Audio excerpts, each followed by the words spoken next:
As muitas águas não poderiam apagar este amor. Nem todo o dinheiro do mundo poderia comprar este amor. Isso é um texto bíblico citado do livro de Cantares de Salomão. Hoje nós vamos falar um pouco, logo no início, no nosso devocional da AD Holinés, dia 14 de fevereiro de 2025, a paz do Senhor. Hoje nós vamos falar aí um tema amor e felicidade, logo de início. Bruno e Kátia estavam para se casar, mas eles não sabiam que a plena pandemia do ano 2019 afetaria por completo o seu casamento, a sua festa, onde naquele dia muita gente convidadas não foram para o seu enlace matrimonial. Apenas 25 pessoas estavam ali para celebrarem, para dar os parabéns àquele ilustre casal, aquele feliz casal. Mas o que nos chama a atenção é que ambos estavam tão felizes,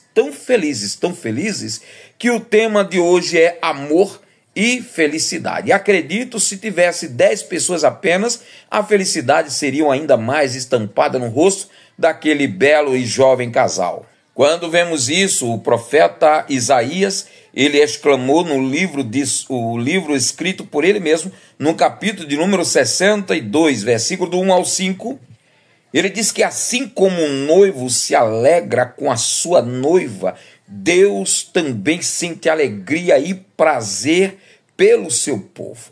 Você tem dado prazer a Deus? Você tem se sentido como a noiva de Cristo? Então essa mensagem de hoje é para você.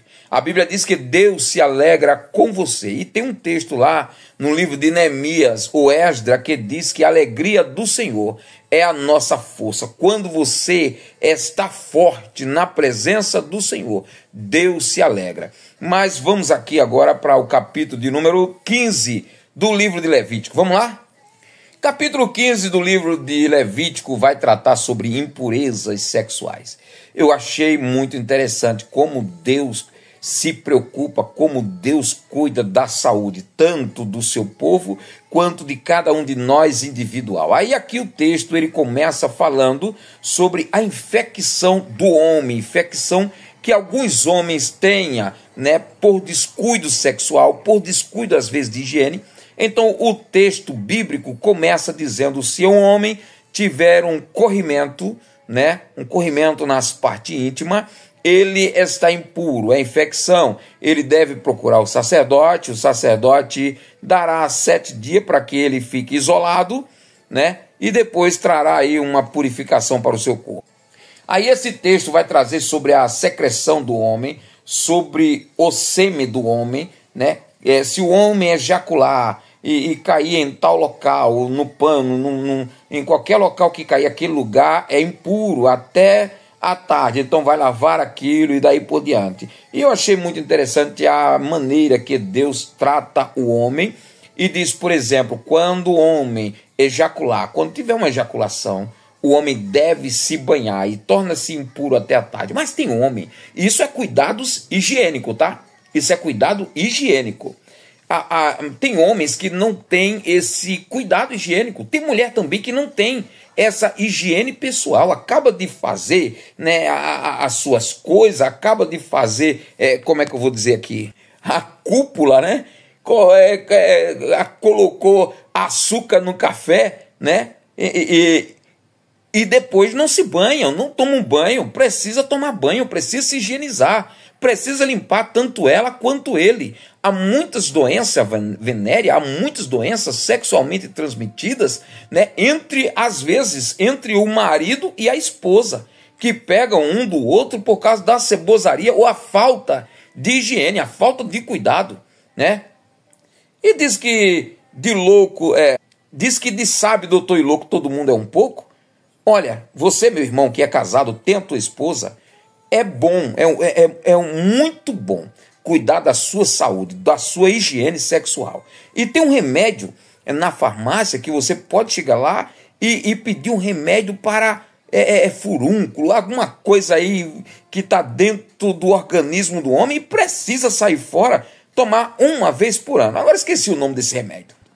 E não é remédio para quem está com doença venérea, não. é doença para você, é remédio para que se jogue fora, o nosso corpo jogue fora, expele, né, alguma coisa assim, aquilo que está dentro de nós, e às vezes faz mal para nosso cônjuge. Às vezes tem marido que está com a coceira, ou esposa que está com uma coceira, pegou infecção, às vezes usou uma cueca, usou uma calcinha, uma roupa íntima, sem lavar, sem higienizar, ou às vezes até o próprio sabão ou sabonete que lava essas peças íntimas, às vezes a máquina de lavar, tem pessoas que vai lavar calcinha com meia, com pano de prato, com um monte de coisa, precisa ser separado. Há lares, há família que pega a roupa íntima e coloca dentro de um saco separado para depois bater na máquina, se quiser misturar com outras roupas. Isso tudo é higiene pessoal. Vamos se limpar, vamos se cuidar. Eu já cheguei perto de pessoas que a gente sente o cheiro do sexo no ar. Sexo cheira. Essa ejaculação, essas coisas aí cheira, tá? E tem pessoas que sentem o cheiro disso aí e sabem o que é. Ninguém é bobo, ninguém é menino, ninguém é criança. Então se banhe, tome um banho. Você não precisa mostrar para ninguém que você namorou, tá? Mas vamos para frente, vamos deixar isso aí para outro dia, né? Aí a Bíblia diz aí também que quando eles passassem por essas infecções, depois que eles tivessem curado, eles teriam que levar também ao sacerdote uma oferta, um sacrifício, mostrando mais uma vez que o pecado, ele é pago um alto preço pelo pecado, tá? Mostrando aí que todo pecado exige um sacrifício, e esse sacrifício é de sangue. Alguém no Antigo Testamento teria que morrer, seja uma ovelha, seja um bode, um cabrito, seja lá quem for, alguém teria que morrer em prol do outro. Aí a Bíblia aí termina esse texto aí também falando da mulher, né? Falando da mulher, olha, quando o homem tiver também uma relação com mulher, né, com a sua esposa, claro que a Bíblia não vai trazer aqui a relação com qualquer mulher, com a sua esposa, né, com a sua esposa. Qualquer relacionamento que não seja com o seu cônjuge, tá, que não seja com a esposa, e a Bíblia diz bem claro, portanto deixará o homem, o varão, seu pai, sua mãe, unir-se-á a uma mulher, né, e serão os dois uma só carne. Qualquer relacionamento fora isso é pecado. Qualquer relacionamento fora isso diante de Deus. Deus olha como pecado. E pecado muito sério, tá? Então, quando se deita com a sua esposa, claro, e tenha uma relação com ela, o texto bíblico diz aqui em Levítico, capítulo número 15, se banhe, se cuide, tá bom? Vamos lá agora para o livro de Levítico, capítulo 16. Aí mostra mais uma vez, Arão, quando você for oferecer sacrifício, você não pode entrar qualquer hora no tabernáculo, mostrando que Deus não é casa de manjona, não. Tem que ter todo um sacrifício, tem que ter uns parâmetros para chegar ao templo, para chegar na presença de Deus. Há muitas pessoas que dizem assim, irmão, vamos para o monte? Para o monte eu tenho que me consagrar uma semana. E no templo, não é? Que diferença tem do templo para o monte? É porque lá no monte... Irmãos, o lugar que Deus está presente é no tabernáculo. O tabernáculo não era no monte. O tabernáculo é o templo, era a casa de Deus, é o lugar onde foi construído para Deus habitar. Então o templo, a igreja, é o lugar construído hoje para nós termos um encontro com Deus. É lá que Deus se encontra com a gente. É o lugar propício para nós ouvirmos a voz de Deus. Samuel ouviu a voz de Deus no templo. Ana ouviu Deus falar com ela no templo. Muitas pessoas, Isaías viu o Senhor no templo, Ezequiel teve visão com o Senhor no templo, não foi nem lá no monte, né? No monte foi Moisés e outros, mas sabe por quê? Naquela época de Moisés ainda não tinha templo, tá bom? Na época de Abraão também não tinha templo. Deus falava com Abraão onde? Lá, quando ele estava fazendo sacrifício. Mas vamos voltar atrás aí. Então, Deus disse para Moisés, fala para Arão, ele não entra aqui em qualquer momento, não entra aqui toda hora.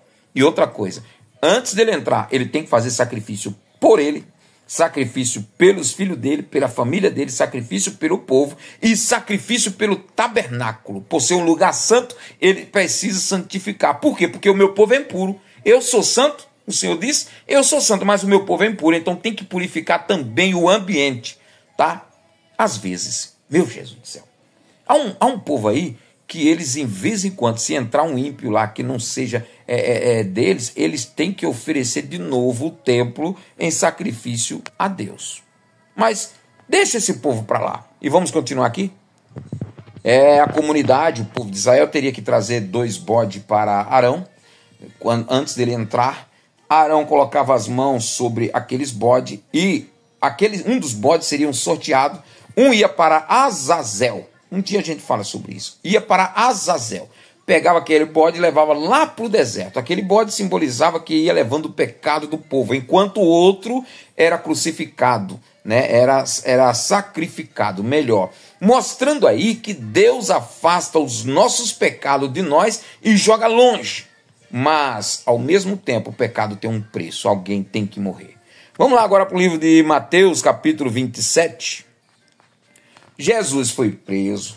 Jesus foi na casa de Anás, Caifás, né? E agora está num julgamento terrível, fazendo acusações daqui, acusações ali. Aí passa-se a noite naquele julgamento. No dia seguinte, a Bíblia diz que eles pegam Jesus, amarram Jesus e mandam lá para Herodes. Eita, para Pilatos, que era governador. Mandaram para Pilatos. Quando chega na casa de Pilatos, Judas fica sabendo do episódio. E a Bíblia diz que Judas tem um remorso. Eita, ficou com remorso. Ele vai até o sacerdote no templo e pega aquela moeda e diz: olha, está aí a moeda, não quero mais, eu pequei contra o justo e inocente. Isso é uma confissão de pecado. Até aí, glória a Deus. Judas, ele teve um remorso, ao mesmo tempo um arrependimento, joga as suas moedas lá no pátio, mas aí vem uma parte ruim. Judas, por que fez isso? Não precisava fazer isso. Você já tinha confessado que você era pecador, que você tinha traído o sangue inocente. Era só aguardar 3 dias e ele teria um encontro com você. Mas a Bíblia diz que Judas saiu dali e foi se suicidar. Irmão, triste é aquele que se suicida. É uma angústia tão grande, é uma dor tão grande, não só para a pessoa. Porque meu pai já dizia, não há dor maior do que a morte. Claro, para aqueles que estão sem Cristo, porque para quem está em Cristo, morrer é lucro, disse o apóstolo Paulo. Mas vamos lá, mas traz muita dor para a família, muito desespero para a família, muita angústia para a família, muita tristeza para a família. Você que chegou até aqui, quem sabe já teve desejo, já teve vontade de algum dia dar cabo à sua própria vida. Não faça isso, não faça isso. Sua família vai sofrer, sua família vai chorar, é uma dor terrível, ninguém aceita, não faz isso. Jesus é tão bom, Deus é tão bom. Ele te perdoa independente do que você fez. O seu pecado não é maior do que a graça. A Bíblia diz que onde abundou o pecado, onde o pecado abundou, superabundou a graça. Isso quer dizer, a graça é maior. A graça de Jesus por você é maior. O amor dele é maior do que o seu pecado. O amor dele é maior do que aquilo que você possa fazer. O amor dele é maior do que aquilo que você fez. O amor de Jesus é muito grande. A graça de Jesus é uma graça incomparável. Mas vamos para frente. Enquanto Pilatos interroga Jesus e pergunta: tu és o Cristo, tu és o Messias? Jesus disse: e tu dizes.